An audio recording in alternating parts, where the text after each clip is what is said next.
বাংলার মাটি বললেই আমাদের মনে একটা শান্ত সবুজ উর্বর জমির ছবি ভেসে ওঠে। কিন্তু এই মাটির প্রতিটা কণা রক্তে ভেজা।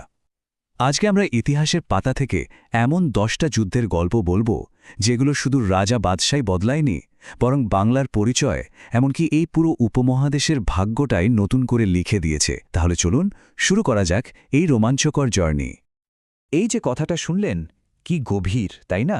বাইরে থেকে দেখলে তো মনে হয় আহারে, কি শান্ত স্নিগ্ধ একটা জায়গায় বাংলা। কিন্তু এর ভেতরে যে কি তোলপাড় করা ইতিহাস লুকিয়ে আছে।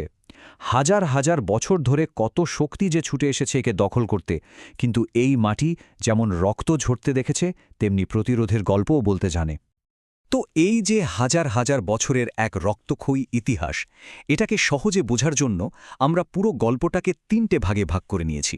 প্রথমেই থাকছে তলোয়ার আর হাতির যুগ, তারপর আমরা দেখব কামান আর ষড়যন্ত্রের যুগ, আর শেষে আসবে বিপ্লব আর স্বাধীনতার সেই চূড়ান্ত লড়াইয়ের গল্প। প্রত্যেকটা পর্বই আমাদের আজকের বাংলাকে চিনতে অনেক সাহায্য করবে। আচ্ছা, তাহলে চলুন একদম শুরুতে ফিরে যাই, সেই তলোয়ার আর হাতির যুগে। এমন এক সময়ে যখন বাংলার নাম ডাক ছিল তার বিশাল যুদ্ধ হাতির জন্য। আর এই হাতিগুলো যে কি ভয়ঙ্কর ছিল তার প্রমাণ হলো এরা এমন একজনকে থামিয়ে দিয়েছিল যাকে থামানোর কথা কেউ ভাবতেও পারত না। মজার ব্যাপার হল, আমাদের তালিকার প্রথম লড়াইটা কিন্তু কোনো তলোয়ার বা তীর দিয়ে হয়নি। এটা হয়েছিল মনে পুরোপুরি একটা সাইকোলজিক্যাল ভিক্টরি। একটু কল্পনা করুন তো, সময়টা ৩২৬ খ্রিস্টপূর্বাব্দ। বিশ্বজয়ী আলেকজান্ডার দ্য গ্রেট একের পর এক রাজ্য জয় করে পাঞ্জাবে এসে দাঁড়িয়েছেন। তার সামনে এখন একটাই বাধা, বাংলার এক রহস্যময় রাজ্য, নাম গঙ্গারিডায়।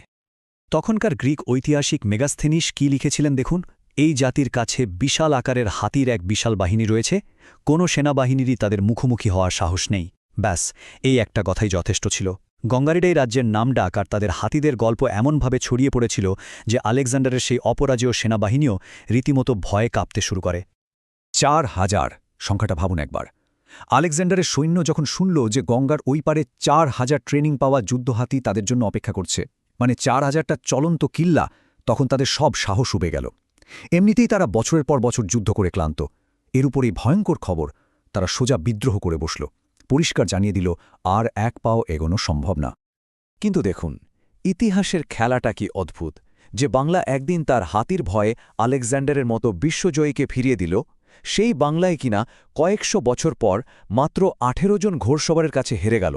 মাত্র ১৮ জন! বিশ্বাস হয়? কিভাবে সম্ভব হলো এই অবিশ্বাস্য ঘটনা? এর পেছনের কারণটা ছিল একটা ভয়ঙ্কর চালাকি, একটা কৌশল, যাকে আজকের দিনে আমরা বলি ব্লিটজক্রিগ বা ঝটিকা যুদ্ধ। বখতিয়ার খলজি কি করলেন? তিনি তার বিশাল সেনাবাহিনীটা লুকিয়ে রাখলেন আর নিজে বণিকের ছদ্মবেশে মাত্র ১৮ জনকে নিয়ে সোজা রাজপ্রাসাদে ঢুকে পড়লেন।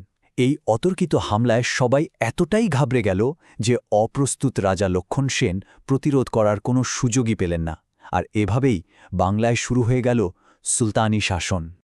এই সুলতানি শাসন চলল প্রায় ২০০ বছর। এরপর বাংলার দিকে নজর পড়ল দিল্লির মুঘল সম্রাট আকবরের। তখন বাংলার শেষ স্বাধীন সুলতান ছিলেন দাউদ খান কারোরানি। তিনি প্রতিরোধ করার চেষ্টা করেছিলেন, কিন্তু পরপর দুটো যুদ্ধ, ১৫৭৫-এর মুঘলমারি আর তার ঠিক পরের বছর রাজমহলের যুদ্ধ, এই দুটো যুদ্ধে তার চূড়ান্ত পরাজয় হয়। আর এর সাথেই বাংলায় স্বাধীন সুলতানি আমলের অবসান ঘটে। কিন্তু মুঘলরা বাংলা দখল করলেও বাংলাকে পুরোপুরি বশ করতে পারেনি। কারণ ভাটি অঞ্চলের এক বীর ঈশা খাঁ দেখিয়ে দিয়েছিলেন যে এই মাটির আসল জোরটা কোথায়। তিনি বাংলার এই নদী নালাকেই বানিয়েছিলেন তার দুর্গ। তার ছোট ছোট দ্রুতগতির ছিপ নৌকাগুলো মুঘলদের বিশাল ভারী নৌবহরকে নাস্তানাবুদ করে ছাড়ত।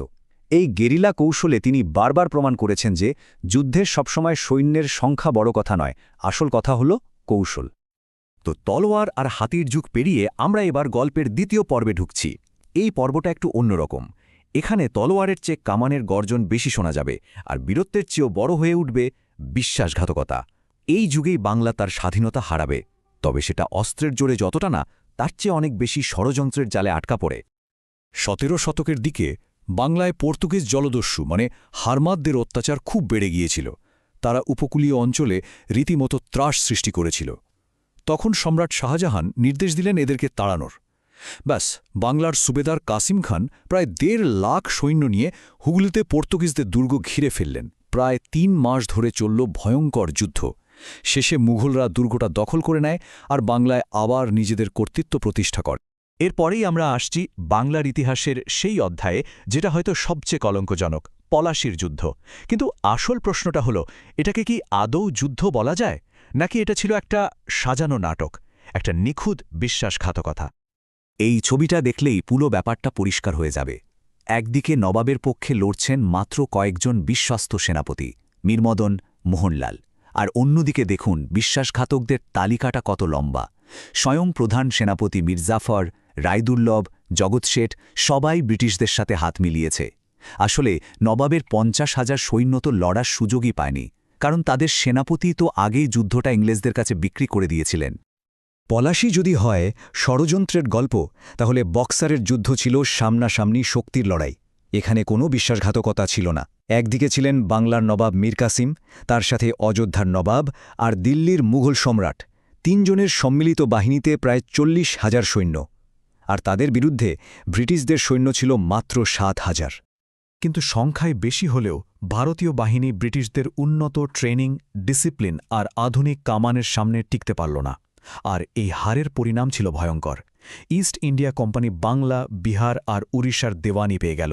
মানে এই বিশাল অঞ্চলের পুরো ট্যাক্স আদায়ের ক্ষমতা চলে গেল তাদের হাতে। একদল ব্যবসায়ী রাতারাতি দেশের শাসক বনে গেল। আর ঠিক এখান থেকেই শুরু হল ভারতে ব্রিটিশ শাসনের প্রায় ১৯০ বছরের অন্ধকার এক অধ্যায়। আচ্ছা, এবার আমরা আমাদের গল্পের শেষ পর্বে, ক্লাইম্যাক্সে চলে এসেছি। প্রায় ২০০ বছরের গোলামির পর বাংলার মানুষের প্রতিরোধ আর শুধু ছোটখাটো বিদ্রোহে থেমে থাকবে না। এবার এটা সংগঠিত বিপ্লবের চেহারা নেবে, রূপ নেবে এক সর্বাত্মক স্বাধীনতা যুদ্ধের। ব্রিটিশদের বিরুদ্ধে যতগুলো লড়াই হয়েছে, তার মধ্যে স্বর্ণাক্ষরে লেখা থাকবে একটা নাম, চট্টগ্রাম যুব বিদ্রোহ। আর তার নেতা মাস্টারদা সূর্য সেনের এই একটা ঘোষণাই যেন ছিল পুরো সংগ্রামের শপথ। আজ থেকে চট্টগ্রাম স্বাধীন, ব্রিটিশ রাজ নিপাত যাক। ভাবুন একবার, ১৯৩০ সালের ১৮ই এপ্রিল কয়েকজন তরুণ বিপ্লবী কি অসাধ্য সাধন করেছিল। তারা একই সাথে চট্টগ্রামের ২টো প্রধান অস্ত্রাগার দখল করে নিল, টেলিফোন টেলিগ্রাফের লাইন কেটে দিয়ে পুরো শহরকে বিচ্ছিন্ন করে দিল। শুধু তাই নয়, তারা চট্টগ্রামে একটা অস্থায়ী বিপ্লবী সরকারও ঘোষণা করে। টানা ৪ দিন শহরটা তাদের নিয়ন্ত্রণে ছিল। এই পুরো ঘটনাটা প্রমাণ করে দিয়েছিল যে বাঙালি শুধু কলম দিয়ে লেখে না, প্রয়োজনে অস্ত্র হাতে তুলে নিতেও জানে। আর এবার আমরা আসছি আমাদের তালিকার শেষ এবং সবচেয়ে মহৎ লড়াইয়ের গল্পে, ১৯৭১-এর মহান মুক্তিযুদ্ধ। এটা নিছক কোনো জমি দখলের যুদ্ধ ছিল না। এটা ছিল একটা গোটা জাতির আত্মপরিচয়, তার ভাষা, তার সংস্কৃতি আর তার অস্তিত্বকে বাঁচিয়ে রাখার সংগ্রাম। ৯ মাস ধরে চলছিল গেরিলা যুদ্ধ। এরপর পাকিস্তানি বাহিনী একটা বড় ভুল করে বসল। ৩রা ডিসেম্বর তারা ভারতের উপর হামলা চালিয়ে একটা সর্বাত্মক যুদ্ধ শুরু করে দিল, আর এটাই তাদের পতনকে আরও কাছে নিয়ে এলো। এরপর মাত্র ১৩ দিন। এই ১৩ দিনের ঝড়ে মিত্রবাহিনী আর মুক্তিবাহিনীর যৌথ আক্রমণে ওদের সমস্ত প্রতিরোধ ব্যবস্থা তাসের ঘরের মতো ভেঙে পড়ল। অবশেষে এলো সেই মাহেন্দ্রক্ষণ। ১৬ই ডিসেম্বর ঢাকার রেসকোর্স ময়দানে ৯৩,০০০ পাকিস্তানি সৈন্য আত্মসমর্পণ করল। ৯৩,০০০।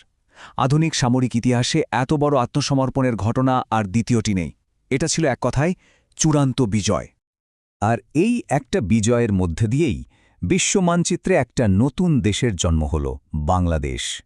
এটা ছিল ১০০০ বছর ধরে জমে থাকা শোষণ, বঞ্চনা আর পরাধীনতার বিরুদ্ধে বাঙালির সবচেয়ে সার্থক, সবচেয়ে জোরালো জবাব।